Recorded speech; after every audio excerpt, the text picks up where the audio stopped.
આજે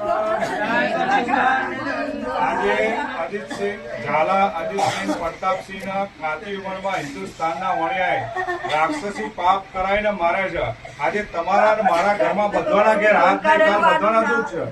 આપણે શું કરીએ તો આ દુઃખ મટી જાય એના માટે અનંતદાસજી મહારાજે આ કિતાબ બનાવી છે। અને આજે દરેકના ઘેર દુઃખ થાય, દરેકને આ તકલીફો છે, રોગ બીમારી બધું, કેન્સર, ડાયાબિટીસ, ઘણા પ્રકારના રોગો આવે છે। અતિવૃષ્ટિ થાય છે, અનાવૃષ્ટિ થાય છે, એના જિમ્મેદાર આ હિન્દુસ્તાનના શેઠ સોદાગર મહાજન વાણિયા લંકાના ઠેઠ છે। ચમકા લંકાના વાણિયા કાચી ઉંમરમાં બધાને મારે છે। 84 લાખ પુણ્યકર્મના ઉપર પાપ કરાવે ત્યારે સંસારનું પૂરું થાય છે। અને આપણે એવું કહીએ કે માલિક બધાનું પૂરું કરે છે, કુદરત બધાનું પૂરું કરે। કુદરત કોઈનું પૂરું નહીં કરતું, આપણા છોકરાનું કોઈનું પૂરું નહીં કરતા, એમ માલિકે કોઈનું પૂરું નહીં કરતો।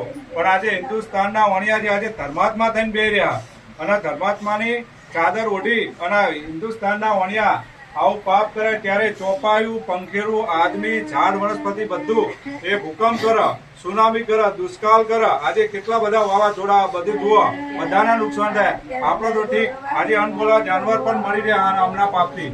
એનું જીગર અનંતદાસજી મહારાજની આ કિતાબ જગત હિતકાનીમાં કર્યું છે, બરાબર। આ કિતાબ જગત હિતકાની એકવાર બધા ભણજો, તાણે ખબર પડશે કે ભાઈ આજે આપણે આટલી બધી પૂજા પાઠ બધું કરીએ છીએ પણ સંસારમાંથી દુઃખ કેમ નહીં જતું। એનું કારણ આજે હિન્દુસ્તાનના વણિયા છે એવું અનંતદાસજી મહારાજે કીધું। જયારે રાવણે ચલાવ્યું હતું તો રામચંદ્રજી મહારાજે, શનિચરજી મહારાજે પાપને બંધ કરાવ્યું ત્યારે બંધ થયું, ત્યારે પાપ બંધ થયું ત્યારે સતયુગ આવ્યો હતો।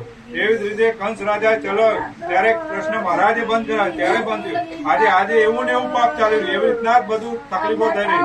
તો એના જિમ્મેદાર હિન્દુસ્તાનના શેઠ સોદાગર મહાજન વાણિયા લંકાના શેઠ છે। અને બધા સંસાર મળી એના પાપ છોડાવ ત્યારે આવું નહીં થાય। જોવાનથી નહીં છોડાવ ત્યાંથી આ પાપ ચાલુ રહેવાનું એવું અનંતદાસજી મહારાજે કીધું।